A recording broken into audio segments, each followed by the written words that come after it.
Hello, welcome to Connie Talk, and this is Connie Leung. Today, we're honored to have Professor Raymond Leung with us.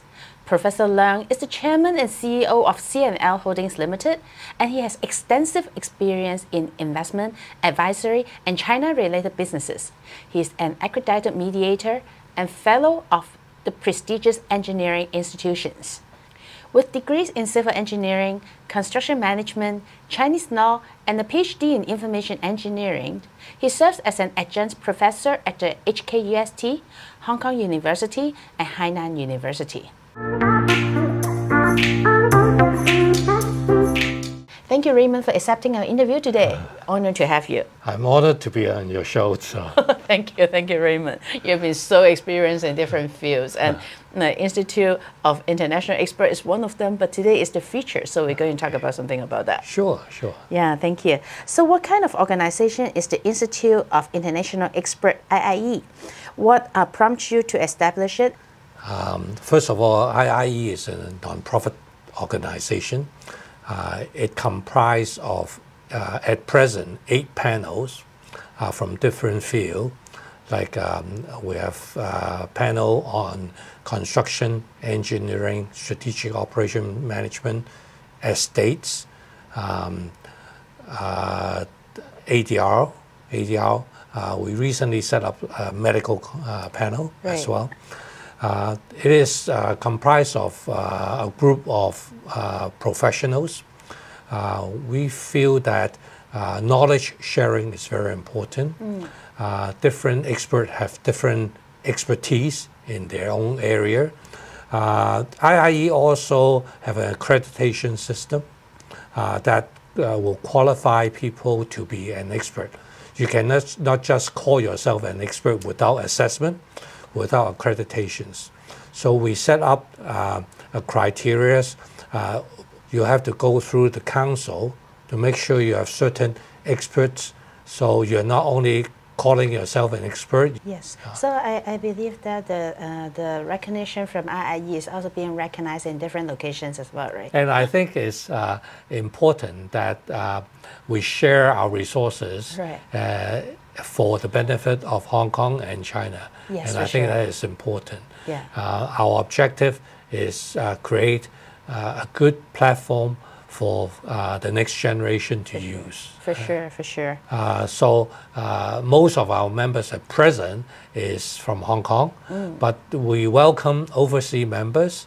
So we have created an expert witness course that covers common law as well as continental law. Oh, very important. I think this is very unique throughout the world. I think this is the only course that is available. We have an open mind and open system. We try to create benefits for each locations. We need to build a platform for experts to go abroad to market our expertise and help the rest of the world. Yes, and for sure. I think Hong Kong is a very international city. So come to think of it, Hong Kong's construction and engineering sector have always been one of the key industries. As an expert in these fields, what specific work are you responsible for in IIE, other than being the president? What achievement or projects has the Institute accomplished in Hong Kong's construction and engineering sector? Well, I've been in the industry for over 40 years. Sorry, can't tell. Still too young. I worked in most of the large construction firms in Hong Kong for many years, and developers. Yes. So I also was the past president of the Hong Kong Institute of Construction Managers, so which has about 2,000 members. So all major projects actually are run by members of HICM. So I also work in mainland as a developer. So I do understand how the Chinese system operates. The Chinese system are different from how we operate in Hong Kong. It takes time to learn that. For sure, because of the elaboration or complication of the construction industry, that it involves too many different stakeholders. Yeah. So how to keep them working in a good system is an art. It's not a science. You need to maintain the balance. Exactly, the balance the interests of different stakeholders. That's right. That's right. Well, one of my projects was the convention center. Because the contracts was drawn up in such a stringent way that at the end, the contractors have something like 40 QS, quantity surveyors. So many. Yes. And developers also have claim consultants, architects have claim consultants. Because the contract was drafted up that if you have any claims, you have to submit all the details within 45 days. And during the course of the contracts, there's a lot of changes and a lot of unknown factors. And as a contractor, because of this requirement, they have to build up the cases, and that's why they need 45 days. QS. Yeah. And from a developer point of view, the clients and the architects are all so scared. They hired claim consultant on their side. Every piece of paper issue was going through a consultant. Oh my God. Okay. The issue is that the project needs to be completed on 30th of June in 1997 for the signing ceremony. Yes. That was only known during the contracts. Yeah. Okay. With that kind of system, you can never finish the project on time. Wow. Because every piece of paper have to be scrutinized and examined before it's issued. Oh my God. Fortunately, because I know the client very well, I know the joint venture partner very well, and I know the architect very well because of my previous experience. So at the end, I initiate a breakfast meeting at Grand Hyatt. And I said, if you want this project to finish, we'll watch it every week. Okay. And at the end, I said, my only requirement is every week we solve one problem, major problem.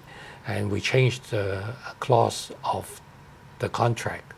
Instead of 45 days, we allow ample time for submission.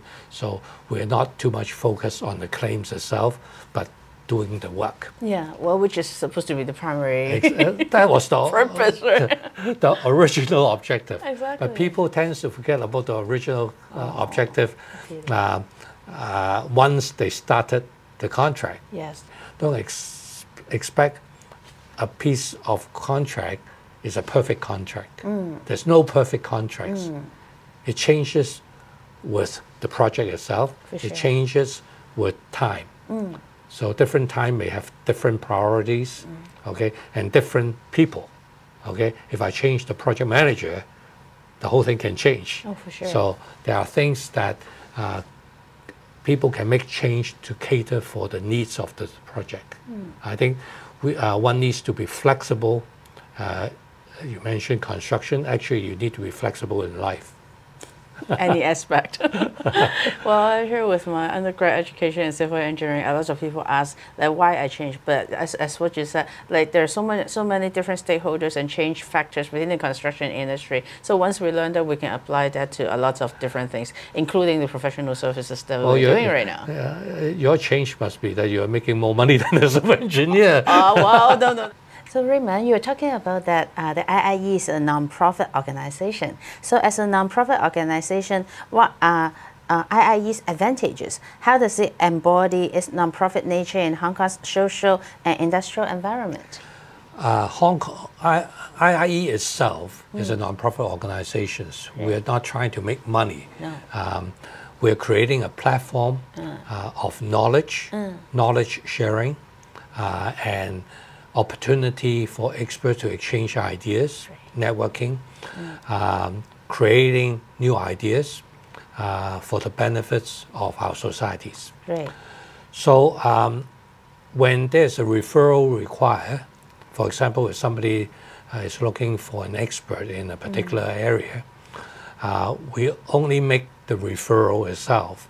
All the arrangement is between the parties and the experts themselves. Oh, okay. So they will sign respective service agreement. Does IIE plan to launch more collaborative projects or activities in Hong Kong or overseas?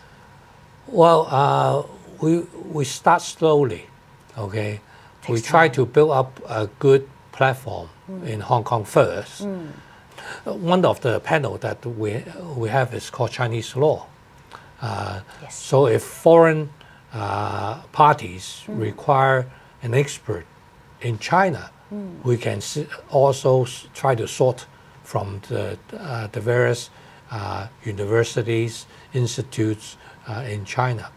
So we are working on building connections with the mainland through various MOU and cooperation agreements. But we, as I said, we're not limited to mainland. The name speaks for itself. It's called International Institute, and we try to be international.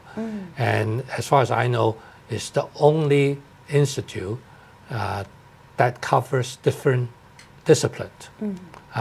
You have institute that cover engineering, architects, surveyors, but not interdiscipline. Yeah. And I also believe that when experts get together, you have different ideas. Right. You might apply to your own areas, but other experts may be able to look into possibility. I'll also give you an example. Is that I started a research project in 2008. I happens to be a PCB manufacturer's independent director. So I went and visited their factories.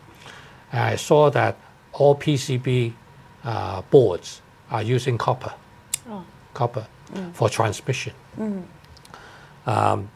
Because I happens to be in the area of information engineering, optical fiber. And that's why I look at it and I said, why don't we use fiber optics for PCB board manufacturers? So I tried to find the right people, the right experts to put together a research team for doing this. And I found out that the optical people who does work on optical never talk to the PCB people because it's not in their own area. The PCB people never talk to the optical people. How would such idea be created? It was by chance because I was involved in both. And then I think it's a good opportunity for future development of a new product that could enhance, that could have savings in battery life, eliminating the heat problem of a computer or a cell phone, savings on battery life, and quicker transmissions. Nowadays, we are using fiber all over for telecom communication. Why can't we use it for PCB? For sure. Okay, servers and servers were using fibers for connections, but not the boards itself. And the boards have increased to something like 35 layers, and it's very expensive to make. Why can't we streamline this? But nobody think about it unless you have cross-discipline exchange. And I think this is very important for the next generation, the new world, is that we need to have creativities. How creativity comes about maybe is have the opportunity to talk to other experts to have this opportunity to create new products. So this is actually a very good platform to even nurture the younger ones to think in a more integrated type of concept and try to draw different disciplines, people to group together to do brainstorming and then get problems solved together. so I think exchanges is important. Developing the next generation is also important. Creating opportunities for the next generation is equally important. So absolutely, I think through this platform we can do a lot more. But at the moment, we are focusing on creating a good panel of experts and grow both internationally and with the mainland relationship, using Hong Kong as a bridge to the rest of the world.